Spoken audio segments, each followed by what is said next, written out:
હું જાઉં છું વિવેક સાથે હોસ્પિટલ. અમારો પહેલો બ્લોગ છે ને જે મને બનાવવા માટે ફોર્સ કરેલું છે ખુશી પ્રજાપતિએ. કેવું લાગે લોહી આવ્યા પછી? હેલો દોસ્તો, ગુડ આફ્ટરનૂન. અત્યારે વાગ્યા છે 3 અને જય શ્રી કૃષ્ણ બધાને. હું જાઉં છું વિવેક સાથે હોસ્પિટલ અને એમની ટ્રીટમેન્ટ ચાલે છે. તો એ હું ત્યારે કહીશ જ્યારે એકદમ રિકવર થઈ જશે ને પછી હું એ બ્લોગ બનાવીશ કે એમને શું થયું હતું. તો અત્યારે હું જાઉં છું વિવેક સાથે હોસ્પિટલ અને હું સીધી હોસ્પિટલ જાઉં છું અને વિવેક ત્યાં આવશે. તો વિવેકની ફાઇલ મેં લઈ લીધી છે, એક્ટિવાની ચાવી, ચશ્મા. શ્રદ્ધા, દરવાજા અંદરથી બંધ કરજે અને હું આવીને કહું તો જ ખોલજો. શ્રદ્ધા ખોલીને શું કહેશો? ચલો બાય.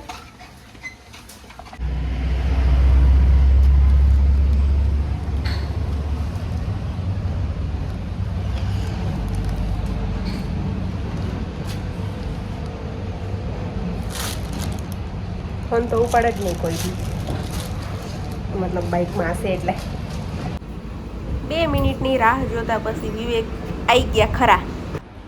અને અમે રાહ જોઈએ છીએ ડૉક્ટરની, કેમ કે ડૉક્ટરે 3 વાગ્યાનું કીધું હતું પણ અમે વહેલા પહોંચી ગયા હતા એટલે જોવે છે કે 20 કે ક્યારે થશે. જેમ કે મને મોટા સરપ્રાઈઝ આપવાના હોય. આપશે તો નહીં આપશો? જો મોઢા ઉપર ના પાડે, શરમ વગરના હસબન્ડ હે. 200 કે થાય એટલે લોકોના 10 કે થાય માં ખુશ હોય, 120 કે હે. 200 કે થાય એટલે ઓ મોટા આંટી છે ને એમને હું 5 વર્ષ પહેલાં ઓળખું. જ્યારે મને ડેન્ગ્યુ થઈ ગયો ને ત્યારે અહીંયા જ દાખલ કર્યા હતા. તો અમે આવ્યા ને તો વિવેકને કે તમારે અંદર ઊંઘવું હોય ને તો હું પંખો ચાલુ કરી આપું.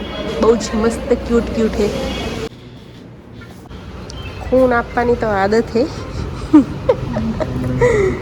થોડું હું પીવું, થોડું આ લઈ લે.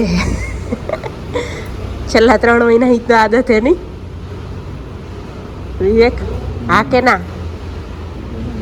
આવજો મેડિકલમાં દવા લેવા જઈ. કેવું લાગે લોહી આવ્યા પછી? સારું લાગે, મસ્ત લાગે. એવું થતું હશે. હું પીવું જ છું ને રોજ. લોહી હાલવાની આદત પડી ગઈ છે. ઓ બહુ સારું. તો દોસ્તો અમે દવા લઈ લીધી અને આજે થોડી દવા બધી ચેન્જ કરી આમની થોડી. હવે બતાવવાનું મહિના પછી. બાય નહીં કે કંઈ નહીં, ઉપડી જશે સીધા. બધા કીધા વગર ખોલી દીધું. ના નથી પડી મેં હે તો 10 વાર બોલવાનું હોય. નકે એવું કહેવાનું કે પેલ બાજુ મારા દાદા જોડે, મારા દાદા હે કરે હે. કોક ઉપાડી જશે કોક દિવસ.